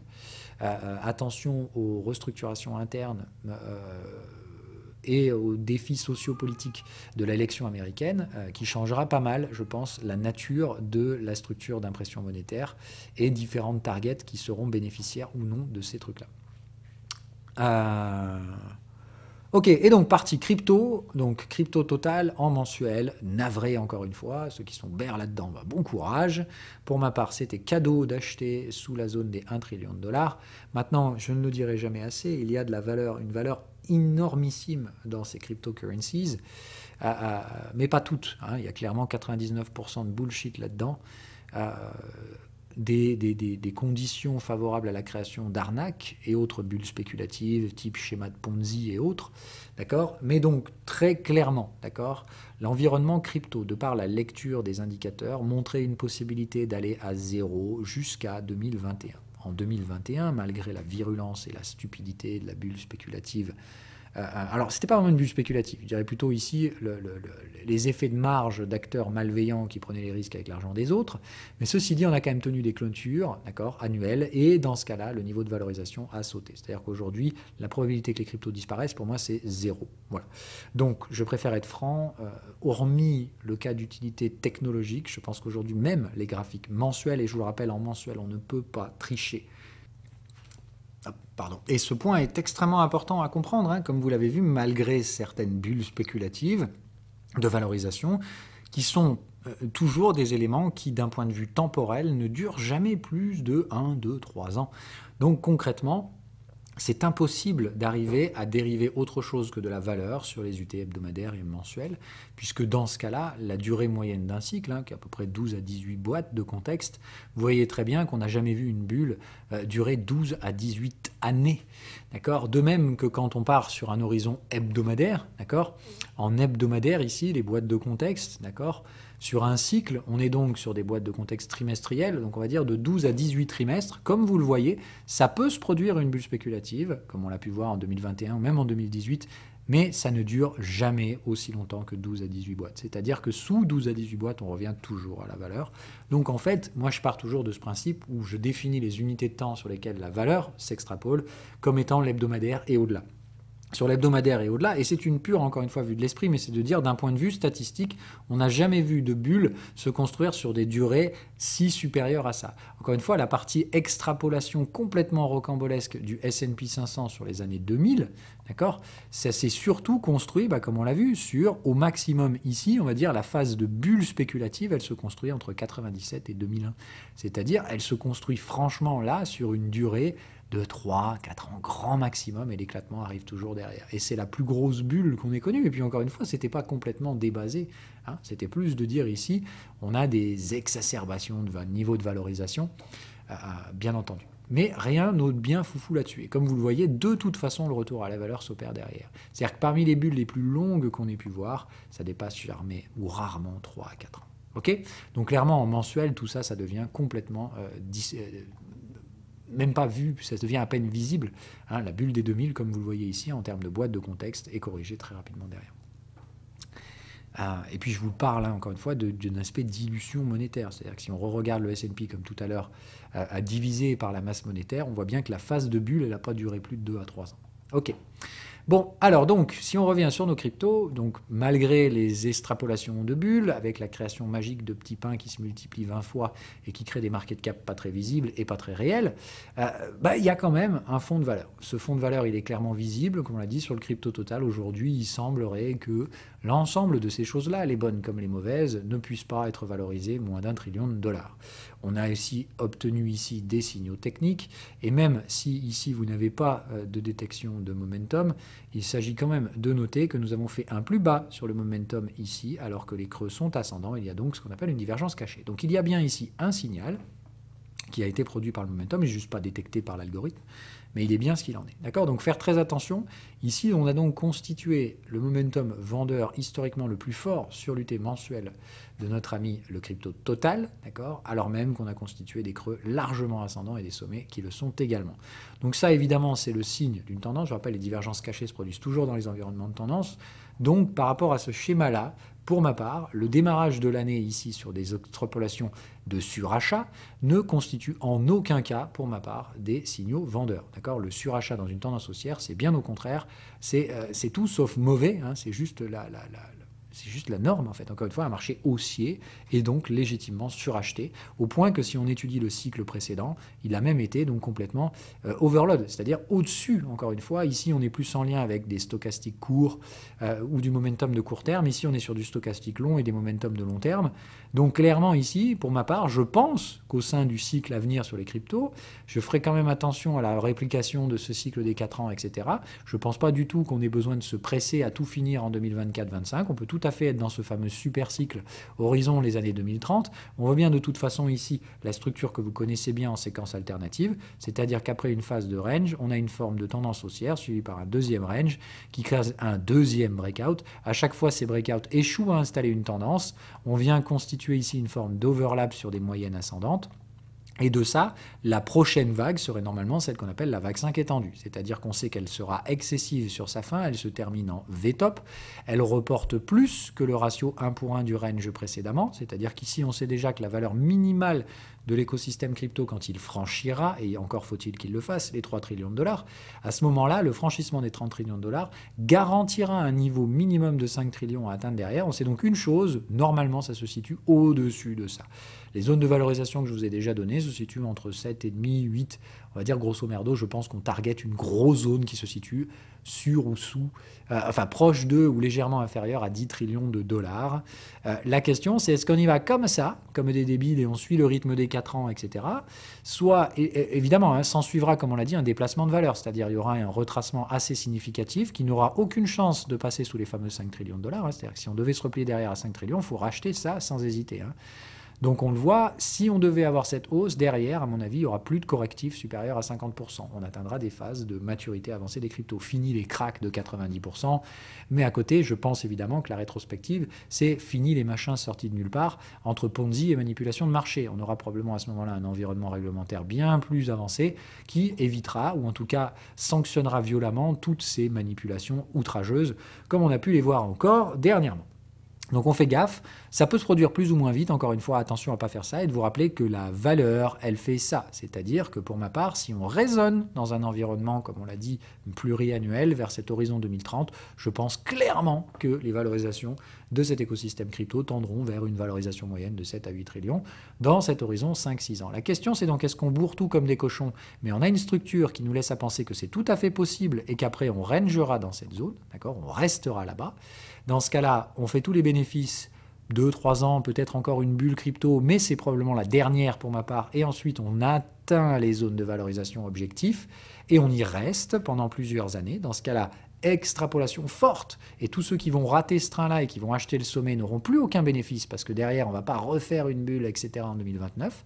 Soit concrètement, il ne se passe pas grand-chose. C'est-à-dire on fait comme avant, on va constituer un range beaucoup plus long, c'est-à-dire il ne se passera rien, 2024, 2025, peu importe, je vous rappelle, tant qu'on ne franchit pas le sommet, on peut passer beaucoup de temps ici, on doit juste rester au-dessus des moyennes.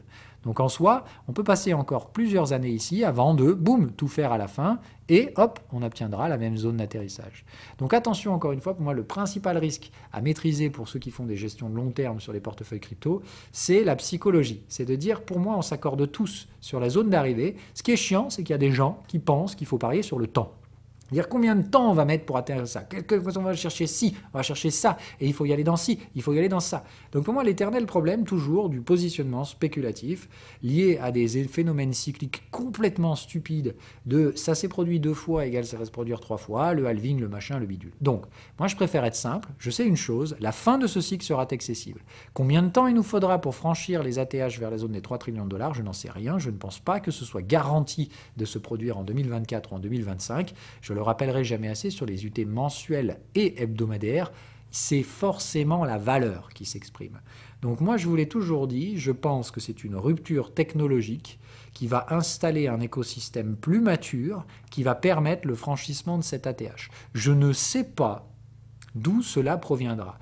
Je suppute, et donc je spécule sur le fait que la rupture des proto-danksharding à venir et du full danksharding derrière, et la vraie brutalité que ça va avoir sur l'explosion baissière des fees sur les layers 2, qui vont concrètement revenir à quelques centimes pour une transaction, 5-10 centimes pour un swap, et ça, il n'y a plus aucun alt layer 1 qui peut entrer en compétition, même pas Solana, parce que Solana, va falloir payer la data availability, et vous allez voir que les coûts ont tous sauf quelques centimes, comme ça nous est vendu sur la blockchain. D'accord ? Donc on fait très attention, encore une fois, à ces environnements économiques complexes. Donc moi, je stipule que si on a une rupture technologique réelle sur le proto-danksharding, c'est-à-dire fini les alt layer N, tout ce bordel, c'était en fait du flan. Au final, on scale Ethereum correctement, on se revient sur du layer 2, et on a une infrastructure sécurisée relativement décentralisée, parce qu'attention, ne me faites pas dire que les layer 2 sont décentralisés, mais il y a encore des progrès clairement à faire là-dessus. Mais par contre, d'accord, on aura une base commune. Et c'est ce que j'ai toujours dit. Pour ma part, le franchissement de cet ATH, s'il se fait sur une thèse Ethereum, et je l'ai dit encore une fois, je spécule, peut-être que je me trompe, et que la thèse, c'est au final Ethereum va mourir, Solana va tout reprendre, et c'est génial. Peut-être, mais je pense qu'il y a tout simplement nécessité de comprendre qu'il y a un acteur qui va se différencier des autres. Il va probablement obtenir le statut de commodité, de même que Bitcoin, qui va probablement l'avoir sous les prochains jours, puisque l'attrait de cette ETF spot sur le Bitcoin, c'est clairement le fait que, ça y est, Bitcoin est une commodité. Je pense que la rupture de l'ATH à 3 trillions de dollars nous donnera et se produira quand on aura le prochain gagnant. Je pense qu'aujourd'hui, sans commune mesure statistique, c'est bien Ethereum qui a toutes les probabilités de devenir cet acteur majeur, seconde prochaine commodité. Et si tel est le cas, il va falloir le valoriser et ou valoriser son environnement Layer 2. Je ne sais pas lequel des deux va nous permettre de franchir. Est-ce que ce sera une explosion des valorisations en Layer 2 ou est-ce que ce sera l'Ethereum en lui-même étant le gaz de tout cet écosystème, devenant dans ce cas-là une commodité. C'est-à-dire qu'effectivement, acheter de l'Ether, pour son cas d'utilité, c'est pas très cher. Mais en revanche, acheter de l'Ether comme produit d'investissement, comme un fameux bon du trésor d'Internet, et bien là, concrètement, on l'a dit, prix prohibitif à l'entrée, c'est-à-dire concrètement, ça coûtera extrêmement cher d'acheter les 32 Ethers pour monter un validateur. En revanche, acheter un peu d'Ether pour utiliser les Layer 2, entre autres, ça vous coûtera pas si cher que ça. Autrement dit, vous pourrez toujours réaliser vos opérations à faible coût sur des Layer 2, malgré la hausse de prix, grâce à la rupture spéculative, à la rupture technologique qui sera faite par le proto-Deng Sharding. C'est-à-dire que si vous prenez un Ether aujourd'hui à 2000 balles et que vous vous dites, concrètement, Ether va récupérer une large partie de cette nouvelle market cap créée, attention, il ne va pas récupérer la totalité, il y a Bitcoin, il y a bien entendu d'autres cas d'utilité, les Layer 2, et il n'y a pas que cet écosystème-là. Mais bien de dire, je pense qu'Ether va récupérer une large partie de ces trillions de dollars. C'est ma thèse en tout cas. Si tel est le cas, encore une fois, il est possible qu'on ait une multiplication du prix de l'Ether de l'ordre de 5 à 6 par rapport au prix actuel. Si dans ce cas-là, on a une réduction des fees de l'ordre de 10 à 15, en soi, encore une fois, ça veut simplement dire que par rapport au prix actuel de réalisation d'une transaction sur un Layer 2, vous n'aurez probablement qu'une division par 2. D'accord ? Donc c'est juste de dire, encore une fois, on n'est pas non plus sur des transactions à 1 centime. Ce n'est pas gratuit la DeFi, et encore une fois, utiliser un réseau décentralisé et incensurable, ça aura un coût. Donc je le redirai jamais assez, ce n'est pas toute l'économie qui va partir dans la blockchain. À 10 trillions de dollars de toute façon, il s'agirait franchement de comprendre qu'il y aura tout un monde en dehors de la crypto. Donc encore une fois, attention au délire maximaliste. Je le redirai jamais assez, l'état de maturité et l'atteinte du fait qu'on aura probablement sur la fin de ce cycle, donc je ne stipule pas nécessairement sur 2024, mais il faut savoir que c'est possible, d'accord ? Si on le fait, il faut pour ma part, donc ici, déborder les contextes résistants, 2,65, clairement, comme on l'a dit, c'est franchir les anciens ATH. Si ça se produit, pour ma part, si un acteur majoritaire se détache des autres par une rupture technologique, c'est que le game, c'est mort. Ça veut dire qu'à partir de là, la maturité de cet écosystème sera atteinte, c'est fini la multiplication des petits pains, je crée 50 alt layer 1 qui gagnent tous je ne sais pas combien de milliards de dollars. Bref, tout simplement, on commence à construire sur une infrastructure commune. Et là, encore une fois, commodities, etc. Pour ma part, c'est ça la vraie finalité des cryptos. C'est juste de dire, il ne faut pas oublier que tous ces biais spéculatifs de court terme, de j'achète tel machin, tel protocole, et la multiplication horizontale des petits pains, pour ma part, le franchissement de l'ATH mettra fin à ces biais-là. De plusieurs façons, on l'avait déjà dit aussi, les différents modèles d'extrapolation nous laissent à penser, alors je vais les chercher, hop, voilà, que les prochains à arriver dans l'adoption de la crypto, c'est-à-dire à l'heure actuelle, je parle des processus majeurs, c'est-à-dire des Bitcoin et Ethereum, qui pour ma part ont déjà atteint aujourd'hui ces niveaux d'adoption proches des 13%, ou en tout cas on est plutôt sur la fin de cette truc-là, la prochaine phase d'adoption, qui pourrait démarrer dans les prochaines années, j'ai pas dit 2024, ce sera l'arrivée de l'early majority, c'est-à-dire les 34% supplémentaires au 2,5 et au 13,5, d'accord. Concrètement, les gens qui ont créé la technologie et tout ça, il y a donc de ça plusieurs années, je vous rappelle, Ethereum c'est quand même 2014, je sais que ça surprend pas mal de monde, ça fait 10 ans, donc c'est énorme, 15 ans pour Bitcoin, et clairement la part technologique, elle est aujourd'hui relativement minoritaire, elle est toujours en amélioration bien sûr, mais beaucoup de gens qui sont étrangers à la technologie, aux participations technologiques, je veux dire, il y a très peu de gens aujourd'hui qui minent du Bitcoin, d'accord, comparé aux gens qui l'utilisent, pareil pour Ethereum. Donc je pense qu'on est clairement très majoritairement aujourd'hui avancé dans la phase early adopters, à la frontière pour ma part avec l'early majority. Ça veut dire qu'une large partie des futurs acteurs à arriver, c'est là d'ailleurs que va arriver normalement la phase de croissance la plus forte, en termes d'accrétion de nouveaux utilisateurs, mais par contre ces utilisateurs, malgré leur recherche de ces innovations, n'iront que sur celles qui ont prouvé leur cas d'utilité, d'accord, ce qui évidemment ne les met pas vraiment dans la recherche de risque avec un trade à levier, etc., tout ça. Donc pour ma part, vraiment encore une fois, attention, tous ces éléments combinés me laissent toujours à penser que stipuler d'un cycle en 2024, tout ça paraît compliqué. La seule chose qu'on peut voir, c'est que d'un point de vue lecture cyclique, on a déjà terminé le cycle, donc tout est OK pour y aller. On peut y aller plus ou moins vite. C'est clairement pas maintenant, à mon avis, qu'il faut se positionner étant donné l'atteinte d'un premier niveau de surachat. Maintenant, l'historique est aussi là pour nous prouver que si vous aviez vendu à l'époque, en juillet 2017, vous vous en seriez mordu les doigts. Donc pour ma part, ce n'est pas un signe de vente ici. C'est juste de dire ce n'est pas le moment pour acheter. C'est clairement là où vous pourriez risquer des petits replis, ou en tout cas on est déjà assez avancé en termes de spéculation. Maintenant, est-ce que c'est le sommet? Pour ma part, absolument pas. Vous l'avez vu, ici on a suracheté, ici on a overload, c'est-à-dire c'est supérieur au surachat. Je pense que le surachat qu'on connaît ici n'a aucun intérêt spéculatif pour ma part. Je pense que d'un point de vue crypto global, donc portefeuille crypto, après on va parler de la façon avec laquelle il faut allouer ce portefeuille juste après, mais dans un portefeuille global crypto, d'accord, impossible pour ma part d'avoir un biais vendeur en ce début d'année. Les cycles le montrent, beaucoup de gains sont à réaliser derrière. Maintenant, si vous entrez en position maintenant, il faut être prêt à subir des replis. Replis qui peuvent donc aller jusqu'à 50%. Ça veut dire que là, si vous constituez un portefeuille crypto à partir de maintenant et horizon 2030, d'accord, il faut être prêt à tolérer des replis de l'ordre de 50% sans que ça vous fasse chagriner. D'accord ? C'est clairement essentiel de comprendre ça. Si le surachat ici se conditionne par un repli de marché, clairement derrière, on peut revenir taper la zone de moyenne, donc les plus bas connus l'année dernière. C'est sans commune mesure techniquement probable. D'accord ? Donc on fait attention, il faut être prêt à manger ça. Maintenant, est-ce qu'il faut ici se dire « Ah, c'est inévitable, on est monté trop vite ?» Pour ma part, c'est non. On peut, comme je vous dis, y aller. Toute rupture technologique, et pour ma part, il y en a quand même une grosse devant les yeux, mais personne ne veut la voir. Bref, si elle arrive et si elle se produit et qu'elle produit ses effets, à mon avis, on pètera les ATH avec. Et si ce n'est pas le cas, il faudra peut-être attendre 2025-26. Donc on ne time pas ce marché, j'insiste bien. La structure telle qu'elle est, et tant qu'elle ne casse pas les 700 milliards de dollars, et comme on l'a vu, ça me paraît improbable aujourd'hui qu'on traite durablement sous les 1 trillion, ayant constitué un support en survente dans une tendance haussière, en overlap sur les résistances précédentes. Pour ma part, c'est clair, net et précis. Ce marché est en tendance. Il finira par le prouver dans les prochaines années. Je lui laisse au maximum 2030 pour le faire. Je sais que cette tendance sera excessive, mais qu'elle installera la valeur durablement derrière vers un horizon d'investissement proche des 7 trillions de dollars avec un minimum à 5. Voilà tout ce que je peux dire sur les cryptos. Maintenant, comment on remplit son portefeuille ? Comme je l'ai dit, pour ma part, aujourd'hui, celui qui fait abstraction des ruptures technologiques qui sont en train de se produire sur l'espace économique d'Ethereum, je pense que c'est dangereux. Voilà. Donc, quand j'en vois me dire Ether va sous-performer, je ne sais pas quoi, j'ai du mal, pour les raisons que je vous ai déjà évoquées dans le brief que j'ai fait juste avant ce nouvel an et tout ça. Donc, c'est la raison pour laquelle je l'avais fait pour dégrossir un petit peu toute cette partie allocation de portefeuille, où je vous avais dit, je reprends globalement les thèses qui avaient été mises dans cette vidéo et je vous invite à la regarder. D'accord ? Ici, on a bien donc compris, il y a une tendance, une structure de tendance haussière. Ça ne dit pas qu'on ne peut pas manger 50% de retracement sur les prix pour ceux qui constituent un portefeuille actuellement. Ça ne veut donc pas dire que pour ceux qui sont déjà positionnés actuellement, vous ne pourriez pas manger hypothétiquement 50% de déclin sur le niveau actuel de valorisation de votre portefeuille. Maintenant, si vous vous êtes positionné, d'accord, on va dire si le prix actuel est à 1,6 trillion, comme on l'a dit, la valeur estimée, c'est-à-dire ce que vous pourrez réellement vendre, encore une fois, ici on parlerait de volume énorme, on parle de vrai déplacement de prix, pas juste spéculation, pump and dump, et puis putain, si j'arrive pas à vendre en haut, je pourrais plus vendre, d'accord ?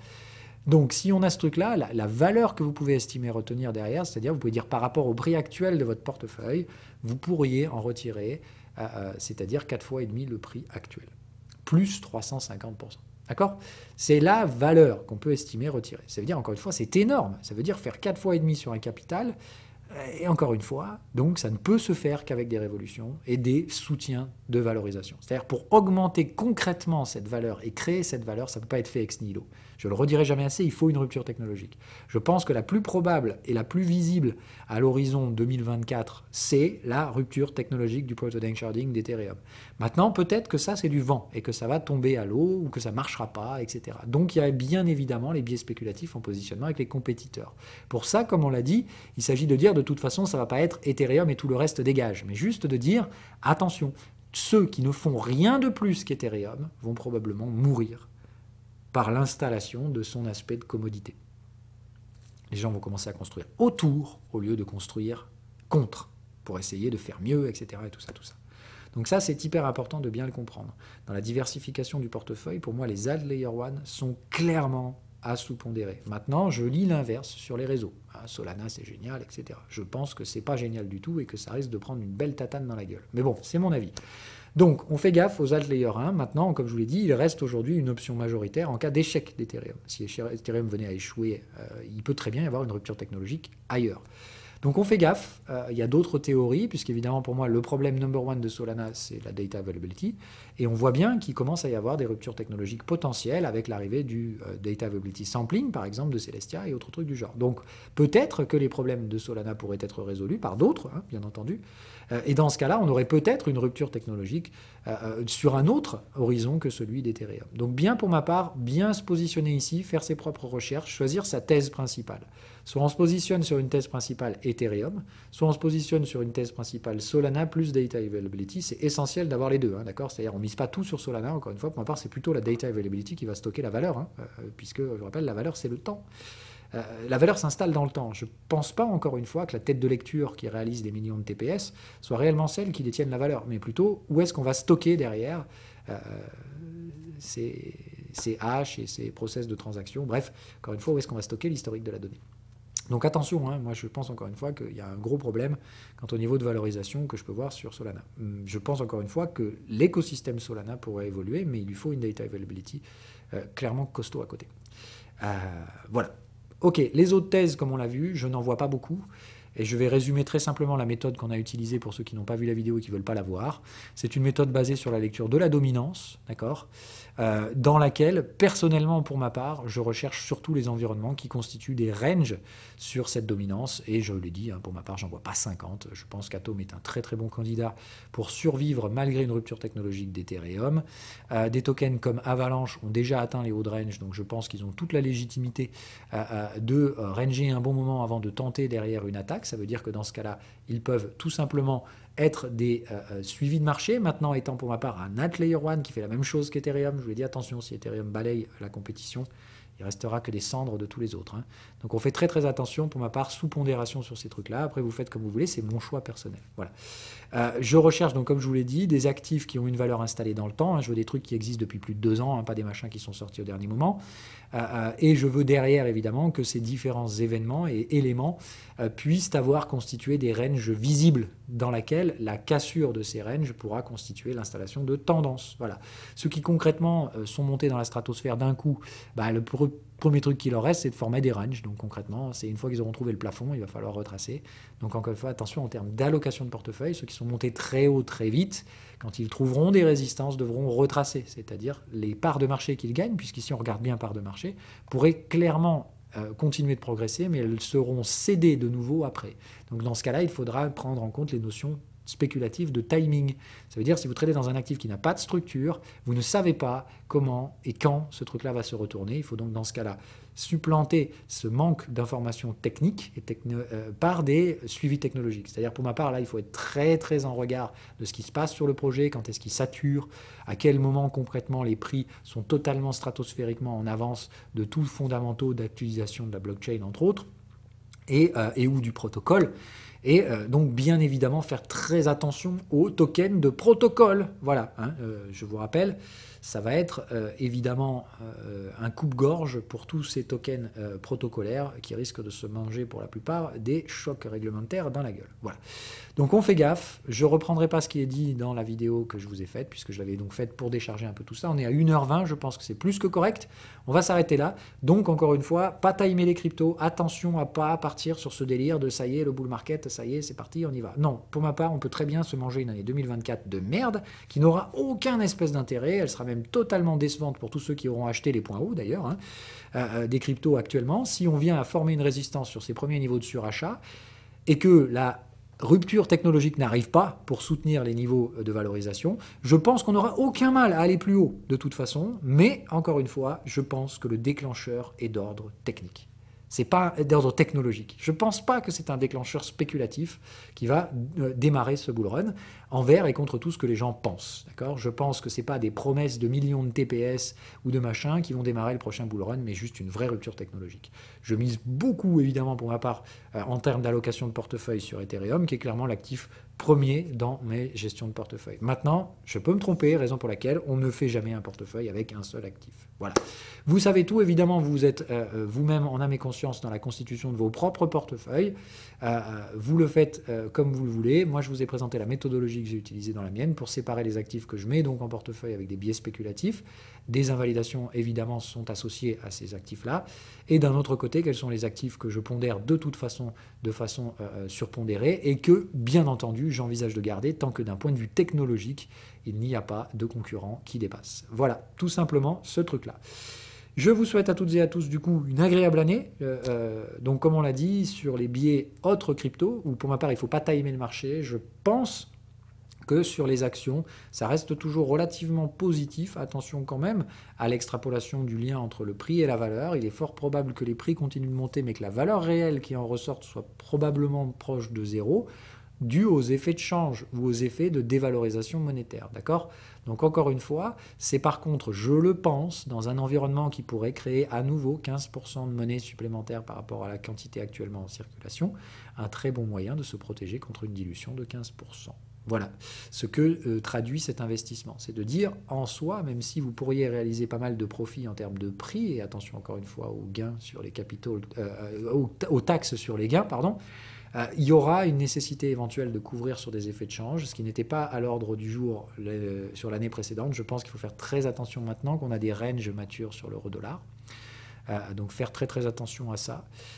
L'oublier serait pour ma part une erreur, hein, d'accord. Sur les UT, donc daily, hebdo, on voit bien ces ranges bien matures aujourd'hui sur la zone des indices. Attention en cas de rupture. Voilà. Je ne présume pas de cette rupture, je le dis très clairement, je dis juste qu'en cas de rupture, il faut clairement hedger les portefeuilles d'investissement européens, donc en euros, sur les zones économiques américaines en USD. Et le risque est clairement à la hausse. Hein. C'est juste de dire, si vous faites de jolis gains sur vos valorisations en dollars juste pour perdre 15% sur le ratio euro-dollar quand vous allez take profit, ça sert à rien, d'accord ? Parce que l'un dans l'autre, entre le capital tax gain et l'effet de change, vous allez vous retrouver le cul à l'air. D'accord ? C'est-à-dire concrètement, vous aurez mangé non seulement de l'inflation, donc de la dilution monétaire, et ne croyez pas que l'Europe va y échapper aussi, mais tout simplement, vous vous ferez manger vraiment vos gains par l'effet de change plus les taxes. Donc vraiment faire très très attention à comprendre ça dans les gestions de portefeuille. C'est l'aspect important que je pense qu'il faut souligner sur vos gestions 2024. En tout cas, à surveiller comme de l'huile sur le feu. De même qu'il faut surveiller le comportement du taux à 10 ans des différentes courbes de taux. De même qu'il faut surveiller la courbe de l'impression monétaire pour qu'elle ne soit pas hors de contrôle, on l'a dit. D'un point de vue logique et légitime, 15 milliards sont attendus, mais pas beaucoup plus. Hein. Donc il faut vraiment faire attention. Pardon, 15 milliards, 150 milliards. Non, qu'est-ce que je dis ? 1,5 trillion de dollars. Voilà, je ne vais pas dire de bêtises. Sont attendus, 2,7. Et voilà, on s'attend donc à revenir vers ces zones-là. Donc on fait attention, 15%, on va dire, d'augmentation de la masse monétaire. Et celle-là, elle se traduira directement sur les prix. Hein. Donc je pense encore une fois qu'il faut faire attention à tous ces trucs-là. L'inflation risque de rebondir, assez significativement d'ailleurs. Mais la meilleure couverture pour ma part, ce sera de s'investir sur des actions. Et des actions plutôt value, hein, puisqu'on l'a compris, ce n'est pas vraiment les grands géants des top 10 des actions de croissance qui, à mon avis, porteront les bénéfices escomptés dans le S&P 500. Attention aussi, comme on l'a dit, à un sommet potentiel sur ce dernier. Pour ma part, le risque clairement en mensuel sur le S&P 500. Je vous ai donc mis en conclusion ici l'environnement économique des années 90, d'accord, avec la formation et l'emballement derrière des années 2000. Pour vous dire, on est arrivé quand même à cette conclusion que les similitudes de comportement de prix entre ces deux zones de temps étaient similaires, étaient assez flagrantes. Et je vous le montre, hein, voilà, regardez la construction des prix avant la bulle des 2000. J'ai fort à penser qu'on peut manger de très gros replis en 2024, probablement d'ailleurs dû au bruit autour de l'élection américaine. Donc je pense que 2024 sera tout sauf une année simple à naviguer. Je préfère être franc, je pense qu'on aura même des baisses assez significatives sur les actions, plus on se rapprochera de l'élection américaine. Surtout si, évidemment, les pronostics sont de l'ordre de 50-50 et qu'on n'arrive pas à donner un gagnant assez fermement. Et je redoute que ce soit le cas. Dans ce cas-là, encore une fois, attention aux dérives sectaires aux États-Unis de ces deux Amériques qui ne savent plus se parler.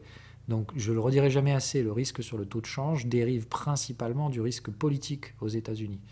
Et je pense que c'est le gros risque qui déplaira beaucoup au marché cette année. Par contre, à mon avis, tant qu'on n'y est pas, ça risque de monter.